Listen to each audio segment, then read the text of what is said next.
Hello, YouTube, and Happy New Year. Quickly, before we dig into today's reading, I want to take a moment for those who taken the time basically to hear, listen, look into my life a little bit, I guess you could say. Because it's coming in at such a, I don't even know what to call it, guys, but a profound moment, I guess, in life a couple years ago. But thank you all for taking the time, and let's continue reading Zecharia Sitchin's The 12th Planet,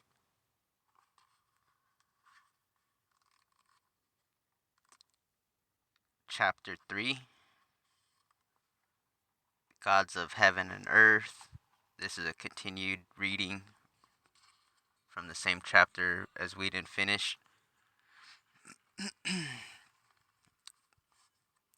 Since Akkadian was the international language of the ancient world in the second millennium BC, its influence on Hittite could somehow be rationalized. But there was cause for true astonishment when scholars discovered in the course of deciphering Hittite that it extensively employed Sumerian pictographic signs, syllables, and even whole words. Moreover, it became obvious that Sumerian was their language of high learning. The Sumerian language, in the words of O.R. Gurney, the Hittites, was intensively studied at Hattushash, the capital city, and Sumerian Hittite vocabularies were found there. Many of the syllables associated with the cuneiform signs in the Hittite period are really Sumerian words of which the meaning had been forgotten by the Hittites. In the Hittite texts, the scribes often replaced common Hittite words by corresponding Sumerian or Babylonian word. Excuse me. Now, when the Hittites reached Babylon, sometime after 1600 BC, the Sumerians were already long gone from the Near Eastern scene. How was it, then, that their language, literature, and religion dominated another great kingdom in another millennium and in another part of Asia? The bridge, scholars have recently discovered, were a people called the Hurrians, Hurrians, referred to in the Old Testament as the Horites, free people. They dominated the wide area between Sumer and Akkad in Mesopotamia and the Hittite kingdom in Anatolia. In the north, their lands were the ancient cedar lands, from which countries near and far obtained their best woods. In the east, their centers embraced the present day oil fields in Iraq. In one city alone, Nuzi, archaeologists found not only usual structures and artifacts, but also thousands of legal and social documents of great value. In the West, the Hurrians' rule and influence extended to the Mediterranean coast and encompassed such great ancient centers of trade, industry, and learning as Carchemish and Alalak, if that's how it's truly pronounced. Please excuse me. But the seats of their power, the main centers of the ancient trade routes, and the sites of the most venerated shrines were within the heartland that was between the two rivers, the biblical Naharaim. Their most ancient capital, as yet undiscovered, was located somewhere on the Khabur River. Their greatest trading center, on the Balik River, was the biblical Haran. the city where the family of the patriarch Abraham sojourned on their way from Ur in southern Mesopotamia to the land of Canaan. Egyptian and Mesopotamian royal documents referred to the Hurrian kingdom as Mitanni and dealt with it on equal footing, a strong power whose influence spread beyond its immediate borders. The Hittites called their Hurrian neighbors Hurri. Some scholars pointed out, however, that the word could also be read Har, and like G. Contino in La Civilisation des Hittites et des Hurrites du Mitanni, have raised the possibility that in the name Hari one sees the name Ari or Aryans for these people. There is no doubt that the Hurrians were Aryan or Indo-European in origin. Their inscriptions invoked several deities by their Vedic Aryan names. Their kings bore Indo-European names, and their military and cavalry terminology derived from Indo-European. B. Khwarazmi, who in the 1920s led an effort to unravel the Hittite and Hurrian records, even went so far as to call the Hurrians the oldest Hindus. These Hurrians dominated the Hittites culturally and religiously. The Hittite mythological texts were found to be of Hurrian uh, provenance, and even epic tales of prehistoric semi divine heroes were of Hurrian origin. There is no longer any doubt that the Hittites acquired their cosmology, their myths, their gods, and their pantheon of 12 from the Hurrians. The triple connection between Aryan origins, Hittite worship, and the Hurrian sources of the beliefs is remarkably well documented in a Hittite prayer by a woman for the life of her sick husband. Addressing her prayer to the goddess Habat, Teshub's spouse, the woman intoned, O goddess of the rising disk of Arena, my lady mistress of the Haiti lands, queen of heaven and earth, in the Hatti country thy name is, goddess of the rising disk of Arena, but in the land that thou madest, in the cedar land, thou bearest the name Habat. With all that, the culture and religion adopted and transmitted by the Hurrians were not Indo European. Even their language was not really Indo European. There were undoubtedly Akkadian elements in the Hurrian language, culture, and traditions. The name of their capital, Wash, Washugeni, was a variant of the Semitic Reshini, where the waters began. The Tigris River was called Aran, Aranzak, which we believe stem from the Akkadian words for river of the pure cedars. The god Shamash and Tashmitum became the Hurrian Shemiki and Tashimetish, and so on. But since the Akkadian culture and religion were only a development of the original Sumerian traditions and beliefs, and Hurrians, in fact, absorbed and transmitted the religion of Sumer, that this was so that this was so was also evident from the frequent use of the original Sumerian divine names, epithets, and writing signs. The epic tales, it has become clear, were the tales of Sumer, the dwelling places of the olden gods were Sumerian cities. The olden language was a language of Sumer. Even the Hurrian art duplicated Sumerian art, its form, its themes, and its symbols. When and how were the Hurrians mutated by the Sumerian gene? Evidence suggests that the Hurrians, who were the northern neighbors of Sumer and Akkad in the second millennium BC, had actually commingled with the Sumerians in the previous millennium.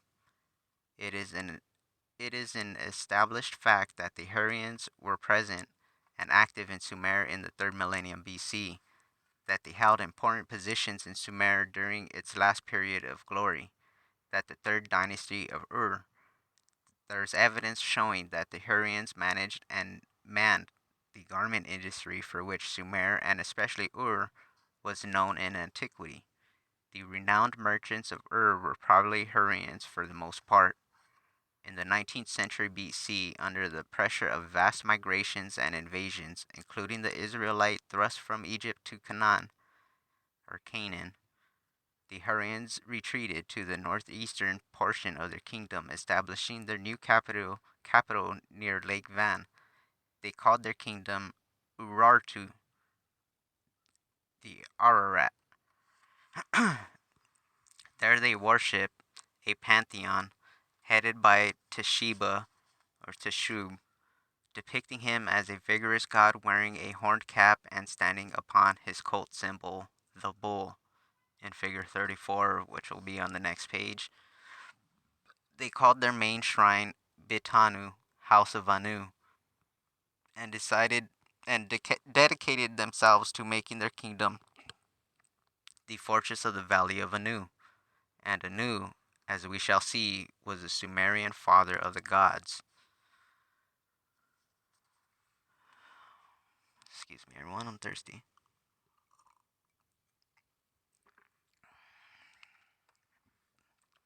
What about the other avenue by which the tales and worship of the gods reached Greece from the eastern shores of the Mediterranean via Crete and Cyprus?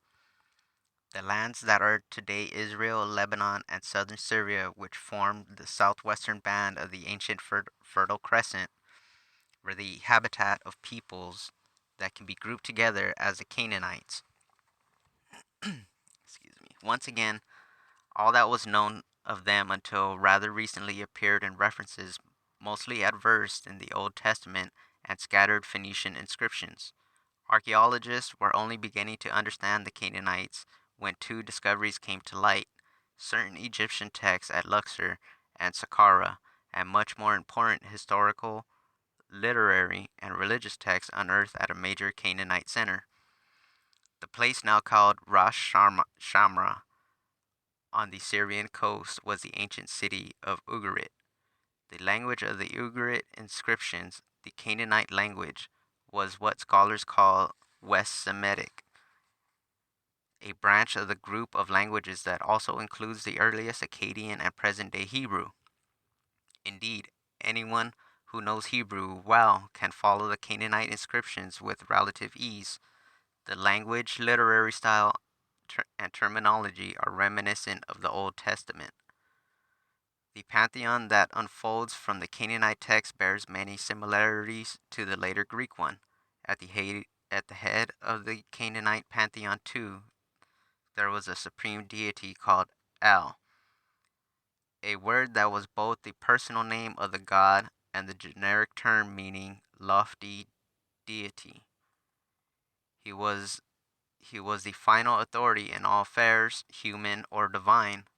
Ab Adam, father of man, was his title. The kindly, the merciful was his epithet. He was the creator of things created, and the one who alone could bestow kingship. The Canaanite texts, myths to most scholars, depicted Al as a sage, elderly deity who stayed away from daily affairs. His abode was remote, at the headwaters of the two rivers, the Tigris and the Euphrates. There he would sit on his throne, receive emissaries, and contemplate the problems and disputes the other gods brought before him. On the picture here, we got figure 34, and here is the deity Teshub or Tesheba, which Zecharia Sitchin is saying is Anu, the father of these Anunnaki people.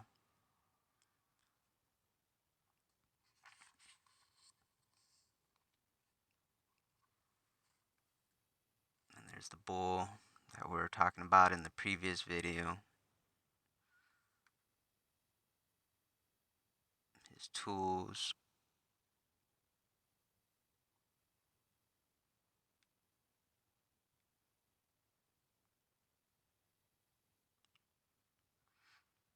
Let me know what else you guys see there in the comments.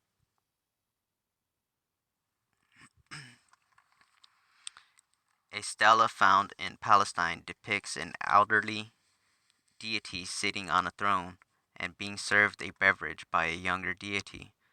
The seated deity wears a conical headdress adorned with horns, a mark of the gods as we have seen from prehistoric times, and the scene is dominated by the symbol of a winged star, the ubiquitous emblem that we shall increasingly encounter. It is generally accepted by the scholars that this sculpted relief depicts Al, the senior Canaanite deity. Below on figure 35 here. So here's Mr. Al or Anu sitting. Look at what he's sitting on there, guys. Looks a little familiar, wouldn't you say?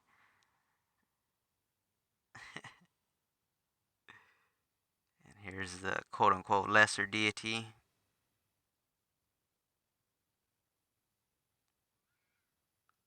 His little cobra staff. There's their son.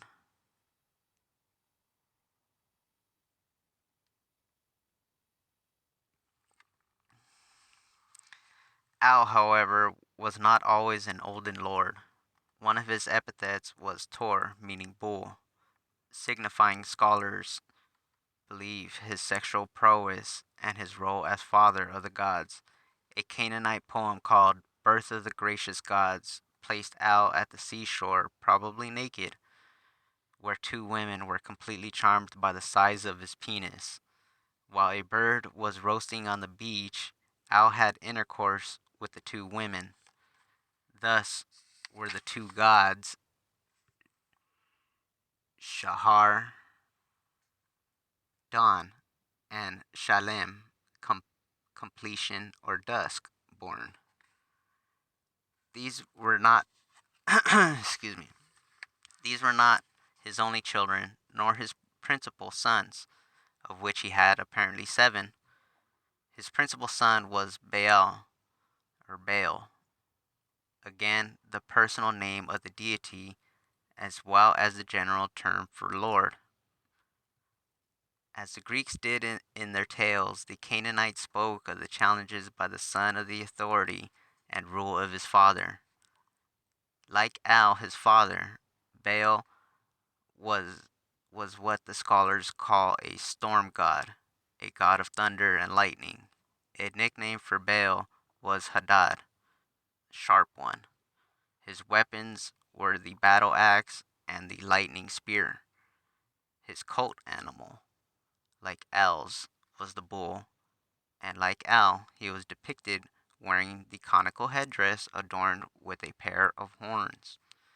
Baal was also called Elyon, or Supreme, that is, the acknowledged prince, the heir apparent, but he had not come by this title without a struggle, first with his brother Yam, prince of the sea, and then with his brother Mot. A long and touching poem pieced together from numerous fragmented tablets begins with the summoning of the master craftsman to Al's abode at the sources of the waters in the midst of the headwaters of the two rivers. Through the fields of Al he comes. He enters the pavilion of the Father of Years. At Al's feet he bows, falls down, prostrates himself, paying homage. The master craftsman is ordered to erect a palace for Yam as the mark of his rise to power. Emboldened by this, Yam sends his messengers to the assembly of the gods to ask for the surrender to him of Baal. Yam instructs his emissaries to be defiant, and the assembled gods do yield. Even Al accepts the new lineup amongst his sons. Baal, Baal is thy slave, O Yam, he declares. The supremacy of Yam, however, was short lived. Armed with two divine weapons, Baal struggled with Yam and defeated him, only to be challenged by Mot. The name meant smiter. In this struggle, Baal was soon vanquished, but his sister Anat refused to accept this demise of Baal as final. She seized Mot, the son of El, and with a blade she cleaved him. The obliteration of Mot led, according to the Canaanite tale, to the miraculous resurrection of Baal. Scholars have attempted to rationalize the report by suggesting that the whole tale was only allegorical, representing no more than a tale of the annual struggle in the Near East between the hot, rainless summers that dry out the vegetation and the coming of the rainy season in the autumn, which revives or resurrects the vegetation. But there is no doubt that the Canaanite tale intended no allegory, that it related what were then believed to be true events, how the sons of the chief deity fought among themselves, and how one of them defied defeat to reappear and become the accepted heir, making Al rejoice. Al, the kindly one, the merciful, rejoices. His feet on the footstool he sets. He opens his throat and laughs. He raises his voice and cries out, I shall sit and take my ease. The soul shall repose in my breast, for Baal the mighty is alive, for the prince of earth exists. Anat, according to Canaanite traditions, thus stood by her brother the Lord Baal in his life and death struggle with the evil Mut. And the parallel between this and the Greek tradition of the goddesses Athena standing with the supreme god Zeus in his life and death struggle with the Typhon is only too obvious. Athena, as we have seen, was called the perfect maiden, yet had many illicit love affairs. Likewise, Canaanite traditions which preceded the Greek ones employed the epithet the maiden Anat, and in spite of this, proceeded to report her various love affairs, especially with her own brother Baal. One text describes the arrival of Anat at Baal's abode on Mount Zaphon, and Baal's hurried dismissal of his wives. Then he sank by his sister's feet. They looked into each other's eyes. They anointed each other's horns. He seizes and holds her womb. He seizes and holds his stones. The maiden Anat is made to conceive and bear. Excuse me, everyone.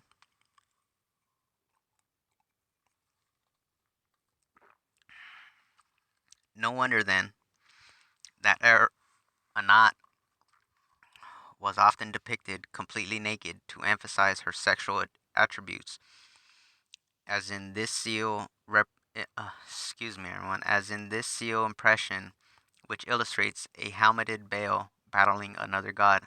In Figure 36 on the next page or slide. Like the Greek religion and its direct forerunners, the Canaanite pantheon included a mother goddess, official consort of the chief deity. They called her Asherah.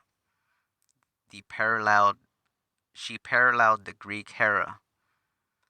Astarte, the biblical Ashtoreth, paralleled Aphrodite. Her frequent consort was Athtar, who was associated with the bright planet who who probably paralleled Ares, Aphrodite's brother. There were other young deities, male and female, whose astral or Greek parallels can easily be surmised. But besides these young deities who were the olden gods, aloof from mundane affairs but available when the gods themselves ran into serious trouble, some of their own sculptures, even in a partly damaged state, show them with commanding features, gods recognizable by their horned headgear. In figure 37 on the next slide. Whence had the Canaanites, for their part, drawn their culture and religion? The Old Testament considered them a part of the Hamitic family of nations with roots in the Hat, for that is what Ham meant. Lands of Africa, brothers of the Egyptians. The artifacts and written records unearthed by archaeologists confirm the close affinity between the two, as well as the many similarities between the Canaanite and Egyptian deities, the many national and local gods, the multitude of their names and epithets, the diversity of their roles, emblems, and animal mascots, at first cast the gods of Egypt as an unfathomable crowd of actors upon a strange stage, but a closer look reveals that they were essentially no different from those of the other lands of the ancient world. The Egyptians believed in gods of heaven and earth, great gods that were clearly distinguished from the multitudes of lesser deities. G. A. Wainwright, in The Sky Religion in Egypt, summed up the evidence showing that the Egyptian belief in gods of heaven who descended to earth from the skies was extremely ancient. Some of the epithets of these great gods, greatest God, Bull of Heaven, Lord, Lady of the Mountains, sound familiar.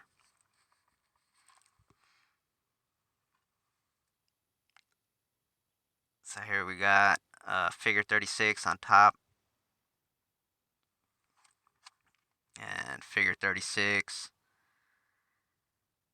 is the whole Baal, his sister, Baal having to send out his wives to bring in his sister. Yeah, that's pretty crazy, guys.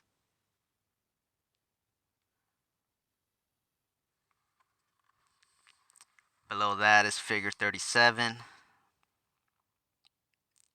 Just showing the headgear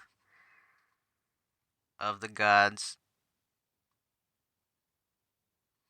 This is something that a quote unquote younger god would have worn.